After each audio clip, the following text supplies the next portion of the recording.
Concept classes के YouTube channel में आपका स्वागत है। आज आप लोगों को क्लास 10th के चैप्टर 2 पॉलिनोमियल को डिस्कस किया जाएगा। तो पॉलिनोमियल आप लोग देखते हैं क्या है। पॉलिनोमियल मतलब बहुपद, मतलब जिसमें क्या हो, बहुत से पद हो। देखते हैं किसे कहते हैं। कोई ऐसा बीजगणितीय व्यंजक जिसको हम लोग इस प्रकार लिख सकते हैं और an की वैल्यू 0 ना हो तो हम कह सकते हैं कि क्या यह बहुपद है। जहां a0 यानी a नॉट कर सकते हैं इसको, a0, a1, a2 an सभी क्या है, इनके कोफिशिएंट्स है, मतलब गुणांक है दोस्तों। a0, a1, a2 an क्या है, सब ये सब क्या है, गुणांक है। और x square, x cube, x क्या है, सब ये एक चर है, यानी कि वेरिएबल्स हैं। यानी कि ये बहुपद जो है, ये बहुपद कितने घात का है दोस्तों, n घात का है। क्यों n घात का है कि जो वेरिएबल्स हैं उसमें अधिकतम घात कितना है दोस्तों, पावर कितना है दोस्तों, n है। इसलिए इस बहुपद का घात कितना होगा, n होगा। ये आप लोग पिछले क्लास में पढ़ चुके हैं, फिर भी लेते हैं। अगर कोई लेते हैं x स्क्वायर और x cube plus y square plus 6x है, इसमें अगर पूछा जाए कि बहुपद का घात कितना है दोस्तों, इस बहुपद का घात कितना है, 3 है। यानी इस बहुपद का घात कितना है, 3 है, इसलिए ये घात हो गया। अब हम लोग जानेंगे बहुपद के प्रकार कितने होते हैं। पहला, बहुपद को 2 प्रकार से बांटा गया है। पहला आपको पदों के आधार पर, ठीक है ना। और दूसरा आपको बांटा गया है घातों के आधार पे, ठीक है। डिस्कस करते रहे, केवल हमको घातों के आधार पे पढ़ना है, लेकिन हम लोग क्या करें, पदों के आधार पे भी डिस्कस करते रहे हैं, ताकि आप लोग इसके बारे में जानते रहें। तो पदों के आधार पे देखिए क्या होता है। अगर कोई भी बहुपद किसी भी बहुपद के पदों की संख्या अगर 1 हो, जैसे कि एग्जांपल के थ्रू एग्जांपल लेते हैं, x हो, y हो, 3x y z कुछ भी हो, इस तरह का 8x स्क्वायर y हो, इस तरह का, मतलब क्या है, ये सब अलग है। ये सभी, इन सबों में कितनी पद है, एक पद है। इसलिए हम इसको कहेंगे, क्या कहेंगे, मोनोमियल। क्या कहेंगे इसको, मोनोमियल। मतलब एक पदी बहुपद, कितना, एक पदी बहुपद, ठीक है ना। अब अगर किसी भी बहुपद में 2 पद हैं, जब किसी भी बहुपद के पदों की संख्या 2 होती है तो उसको कहते हैं बाइनोमियल, कहते हैं द्विपदी बहुपद। जैसे कि x प्लस वाई या फिर 3x माइनस 8, इसमें भी 2 पद है। या फिर y स्क्वायर माइनस x, इसमें भी क्या है, 2 पद है, जिसको कहेंगे हम लोग बाइनोमियल। क्या कहेंगे दोस्तों, बाइनोमियल, जिसको कहते हैं द्विपदी बहुपद कहते हैं। अगर 3 पद होता है, एग्जाम्पल 3 पद लेते हैं, अगर x square plus 5 y square minus 8, जो भी हो, प्लस माइनस कुछ भी ले सकते हैं। यानी जिस बहुपदों में क्या हो, आपका 3 पद हो, दोनों बहुपद क्या कहते हैं, ट्राइनोमियल कहते हैं। क्या कहते हैं उसको हम लोग, ट्राइनोमियल, मतलब त्रिपदी बहुपद कहते हैं। क्या कहते हैं उसको, त्रिपदी बहुपद कहते हैं। इसको बाइनोमियल द्विपदी कहते हैं, तो त्रिपदी। अब इससे अधिक जब होने लगता है, क्या कहते हैं हम लोग, बाइनोमियल कह देते हैं, पॉलिनोमियल, सॉरी। क्या कहते हैं, जब 3 से अधिक पद होने लगते हैं तो उसका भी नाम दिया गया है, क्या, पॉलिनोमियल। अब आते हैं घातों के आधार पे, जो कि हम लोग को इसके बारे में ही पढ़ना है। अगर किसी भी बहुपद का घात क्या हो, अगर घात 1 हो, क्या हो, 1 हो, तो उस बहुपद को क्या कहेंगे हम लोग, देखते हैं क्या कहेंगे, लीनियर बहुपद कहेंगे। क्या कहेंगे, लीनियर पॉलिनोमियल, जिसको हिंदी में कहते हैं रैखिक बहुपद। यानी कि इसका एग्जांपल लेते हैं, जैसे कि x plus y equal to 5। आप लोग रैखिक समीकरण अभी 4थे चैप्टर में पढ़ेंगे, 3रे चैप्टर में, लेकिन हम लोग रैखिक पॉलिनोमियल, सॉरी, इक्वल नहीं होगा, ये बहुपद में चले गए हैं। ये x प्लस वाई हो गया, या 3x माइनस वाई, या फिर 8x स्क्वायर, सॉरी x का नहीं होगा, 8 माइनस 5। ये सभी क्या है, जब किसी भी बहुपदों के घातों की संख्या 1 हो तो उस प्रकार के बहुपद क्या कहेंगे हम लोग, रैखिक बहुपद, यानी कि लीनियर पॉलिनोमियल कहेंगे। दूसरा देखते हैं, घात क्या हो, 2 हो, कितना हो, घात आपका 2 हो, जैसे कि मोस्ट इंपॉर्टेंट यही हमको, x square plus 5x plus 8 हो, ऐसे एग्जाम्पल हो। माइनस भी हो सकता है, x square minus 5y, Y भी हो सकता है, लेकिन एक्स लेते हैं, एक्स माइनस 10। इस प्रकार के एग्जाम्पल क्या कहते हैं हम लोग, द्विघात बहुपद। द्विघात हिंदी में कहते हैं द्विघात बहुपद, बहुपद, और इंग्लिश में कहते हैं क्वाड्रेटिक, क्वाड्रेटिक पॉलिनोमियल। ठीक है, अगर घातों की संख्या क्या हो, 3 हो, घातों की संख्या क्या हो, 3 हो, क्या कहते हैं उसको हम लोग, जैसे कि x Q plus 5x square plus 8x plus 3, इसको हम लोग क्या कहते हैं, त्रिघात बहुपद कहते हैं, त्रिघात बहुपद, यानी कि क्यूबिक पॉलिनोमियल। क्या कहते हैं इसको, क्यूबिक पॉलिनोमियल। ठीक है ना। अगर घातों की संख्या क्या हो, 4 हो, घात की संख्या क्या हो, 4 हो, जैसे एग्जाम्पल हो गया x⁴ plus 5x³ plus 8x square plus 9 equals to x ले सकते हैं इक्वल्स टू 9। ये क्या होता है, बाई क्वाड्रेटिक, यानी कि चतुर्थ घात, चतुर्थ घात, चतुर्थ घात बहुपद, बहुपद यानी कि बाई क्वाड्रेटिक पॉलिनोमियल। ठीक है ना दोस्तों, यानी कि हम लोग पॉलिनोमियल के बारे में डिस्कस कर चुके हैं। पॉलिनोमियल क्या होता है, पॉलिनोमियल को बांटा गया है किस किस बेस पे और कितने कितने भागों में बांटा गया है, ये आपको बताया जा चुका है। यानी कि एक बार और इसको हम लोग हल्के से देख लेते हैं। क्या है आपका पॉलिनोमियल, जिसको हम लोग इसके पदों में लिख सकते हैं, उसको हम लोग पॉलिनोमियल कहते हैं। और पॉलिनोमियल में जो वेरिएबल्स होता है, यानी कि चर जो होता है, उसकी अधिकतम जो घात होगी उसको हम लोग बहुपद का घात कहते हैं। यानी कि अब आते हैं बहुपद को कितने भागों में बांटा गया है, मतलब बहुपद को 2 आधार में बांटा गया है। बहुपद को पदों के आधार पे, दूसरा घातों के आधार पे। पदों के आधार पे लगभग 3 भागों में बांटा गया है, और ही बांटा गया है पॉलिनोमियल जिसे कहते हैं। अगर एक पद हो तो उसको मोनोमियल कहते हैं, 2 पद हैं तो बाइनोमियल कहते हैं, 3 पद हैं ट्राइनोमियल कहते हैं, इससे अधिक पद होते हैं तो उसको पॉलिनोमियल कह देते हैं। अब आते हैं घातों के आधार पे। दोस्तों अगर किसी भी बहुपद का घात 1 होता है तो उसे हम लोग रैखिक बहुपद कहते हैं। क्या कहते हैं उसको, रैखिक बहुपद। जैसे कि आप लोग यहाँ पर देख चुके हैं, इसमें पदों की संख्या कितनी भी हो सकती है। जब हम लोग डिस्कस करेंगे घातों के आधार पे तो हम लोग पदों को कंसिडर नहीं करेंगे। ये नहीं कि सोचेंगे तो बाइनोमियल भी है बाइनोमियल, कोई दिक्कत नहीं। अगर पूछता है कि भाई बाइनोमियल है कि नहीं है, तो बाइनोमियल भी है, ये लीनियर भी है। ठीक है ना, यानी द्विपदी बहुपद भी है और रैखिक बहुपद भी है।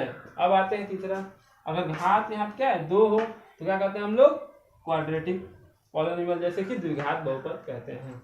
अगर घातों की संख्या 3 हो तो इसको हम लोग क्यूबिक पॉलिनोमियल कहते हैं। जैसा कि हम लोग बताए हैं कि ये दोनों हम लोगों को इस चैप्टर में पढ़ना है, यानी कि द्विघात बहुपद और त्रिघात बहुपद हम लोग को पढ़ना है।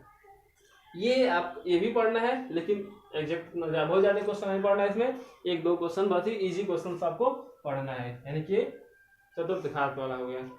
अब हम लोग जानेंगे ये कि सबसे मोस्ट इम्पॉर्टेंट टॉपिक यहाँ पे हम लोग ये जानेंगे कि किसी बहुपद में उसकी वैल्यू कैसे निकालते हैं। जैसे कि कोई बहुपद दिया हो, कोई भी पॉलिनोमियल दिया हो, उसका मान कैसे निकालते हैं किसी दिए गए पॉइंट पे। ठीक है ना,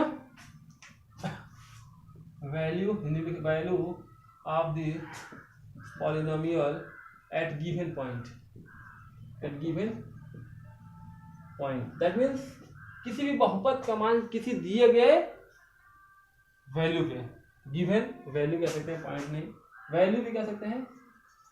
जैसे कि इसको हम लोग क्या मानते हैं, कोई पॉलिनोमियल px बराबर क्या है, x प्लस 5 हो, ठीक है, और हमको इस पे दिए गए पॉइंट पे या फिर दिए गए वैल्यू पे क्या करना है, इस पॉलिनोमियल की वैल्यू निकालनी है। जैसे कि x = 2 पे निकालना है इसके वैल्यू, तो हम लोग क्या करेंगे दोस्तों, x की वैल्यू px में रख देंगे, यानी कि p2 = 2 + 5, दैट मीन्स कितना आ जाएगा 7। यानी कि इस दिए गए बहुपद का x = 2 पे कितना वैल्यू आ गया, 7 आ गया दोस्तों, x = 7 आ गया।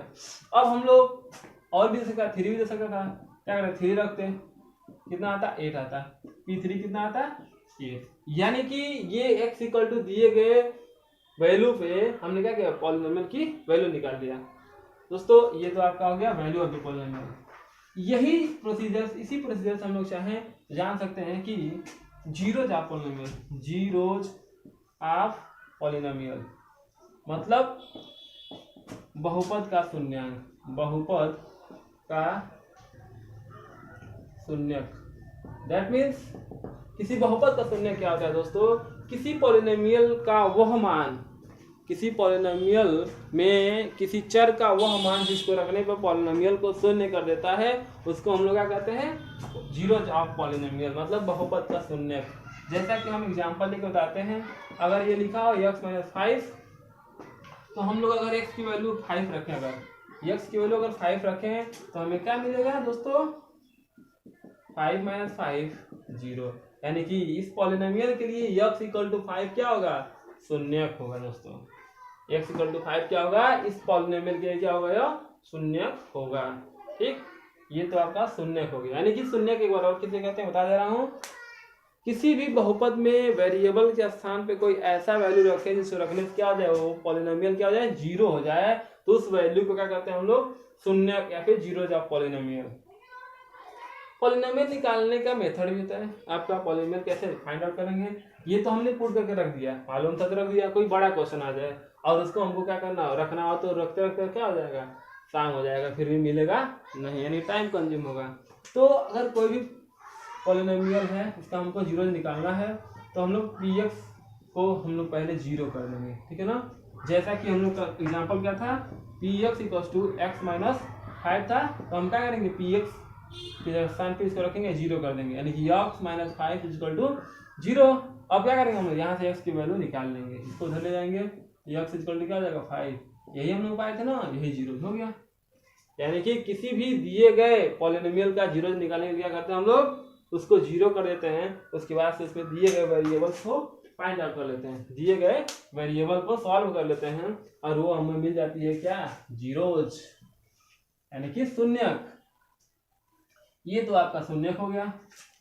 अब आप लोग को थोड़ा सा बता देते हैं कि अगर कोई पॉलिनोमियल क्वाड्रेट क्या हो, द्विघाती बहुपद हो, मान लेते हैं ये है x² + 3 और प्लस 3x प्लस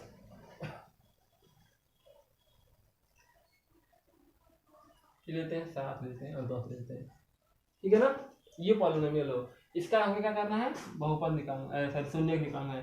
दोस्तों एक इंपॉर्टेंट बात, किसी भी बहुपद का शून्यक उसमें दिए गए डिग्री के बराबर होता है। किसी भी बहुपद का शून्यकों की संख्या उसके घातों के बराबर होता है, घातों के बराबर होता है। मतलब किसी बहुपद में जितने घात होंगे उतने क्या होंगे, शून्यक होंगे। अर्थात इसके पहले हम लोग लीनियर पढ़े, उसमें घात 1 था तो उसका शून्यक कितना निकला है, 1 निकला है। यहाँ पे कितना है, घात 2 है, शून्यक कितना मिलेगा आपको, 2 मिलेगा, ठीक है। यानी कि जितने घात होंगे उतने क्या होंगे, शून्यक होंगे।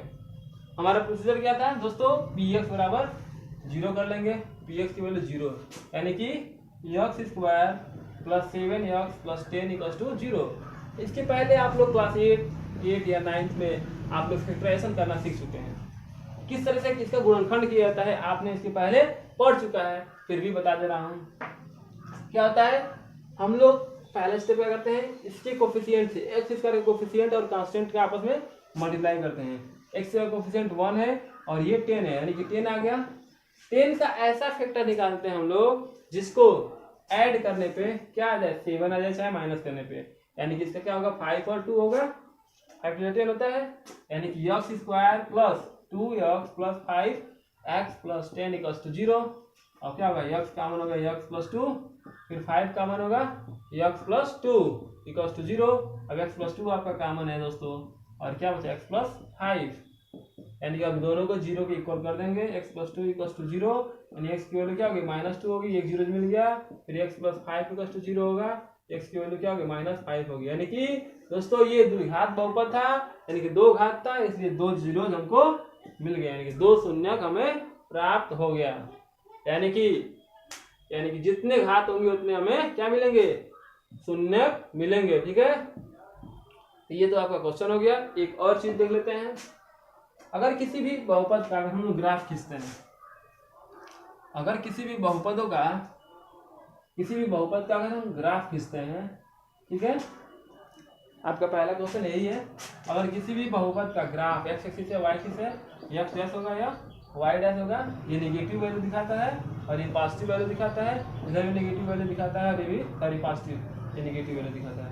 यानी कि ये अगर हमने कोई किसी भी लाइन का, यानी लाइन मतलब क्या है, पॉलिनोमियल का, अगर किसी भी पॉलिनोमियल का ग्राफ खींचते हैं, ठीक है ना, किसी भी पॉलिनोमियल का अगर हम ग्राफ खींचते हैं तो एक्स एक्सिस के जिस भी पॉइंट पे कट करेगा उतने इसके क्या होंगे, शून्य होंगे, ठीक है, उतने उसके क्या होंगे, शून्य होंगे। आप देख सकते हैं example p x equal to क्या था आपका, x माइनस 5, इसका हमें ग्राफ खींचना है, ठीक है, तो क्या करेंगे हम लोग, इस पे एक्स एक्सिस मान लेंगे, इस पे पी एक्स को मान लेंगे, ठीक है ना, यानी कि अगर हम लेते हैं अलग अलग वैल्यू x और पी एक्स, यानी क्या होगा यार, x इक्वल टू 1 लेते हैं तो -4 होगा, 2 लेंगे तो -3 होगा, 3 लेंगे तो -2 होगा, 4 लेंगे तो -1 होगा और 5 लेंगे तो क्या होगा, 0 होगा। यानी कि हम ग्राफ खींचेंगे 1 2 3 4 5 -1 -2 -3 -4 -5, यानी जब x की वैल्यू 1 है तो y की वैल्यू कितनी है, -4 है, -4 मतलब यहाँ, ठीक है ना, जब x की वैल्यू 2 है तो y की वैल्यू कितनी है, 3 है, इसके सामने x की वैल्यू जब 3 है तो y की वैल्यू -2 है, ठीक है ना, y की वैल्यू x की वैल्यू 4 है तो y की वैल्यू -1 है, इसके सामने जब x की वैल्यू 5 है तो y की वैल्यू क्या आ रही है, 0 हो जा रही है। यानी कि इस लाइन का ग्राफ अगर हम इस पॉलिनोमियल का अगर खींचते हैं इस तरह से तो क्या हो रहा है, हम यही बताया है ना कि किसी भी पॉलिनोमियल, कोई भी पॉलिनोमियल अगर हम ग्राफ बनाते हैं तो वो एक्स एक्सिस के जिस पॉइंट पे कट करेगा उतना ही क्या होंगे, जीरोज होंगे। यानी कि ये पॉलिनोमियल क्या था, लीनियर था, यानी कि रैखिक पॉलिनोमियल था, इसलिए यह एक स्ट्रेट लाइन मिल रहा है, यानी कि सीधी रेखा मिल रहा है, और यह एक्स अक्ष को एक ही बिंदु पे काटेगा, कभी और कहीं से काट नहीं सकता है, इधर ये आगे चला जाएगा, ये उधर चला जाएगा। यानी कि यह एक्स अक्ष कितने बिंदु पे काट रहा है, 5 पे काट रहा है ना, यानी आपने पहले भी ज्ञात किया है कि इसका पॉलिनोमियल का जीरोस क्या होगा, इस पॉलिनोमियल का जो शून्य हो गया होगा 5 ही होगा, और यहाँ से मिल रहा है क्या, जो पॉलिनोमियल है उसका शून्य कितना होगा, 5 होगा। यानी कि ये क्या है, ग्राफिकली रिप्रेजेंटेशन है किसी पॉलिनोमियल को। यानी किसी भी बहुपद को हम लोग ग्राफ पे दर्शाते हैं तो एक्स अक्ष के जितने बिंदुओं पर काटेगा, जितने बिंदु पे काटेगा उतने उसके क्या होंगे, शून्य होंगे, और जिस बिंदु पे काटेगा वो ही शून्य होगा, ठीक है। यानी x इक्वल टू 5 पे कट कर रहा है, इसलिए ये क्या होगा, ये पॉलिनोमियल का शून्य होगा, ठीक है।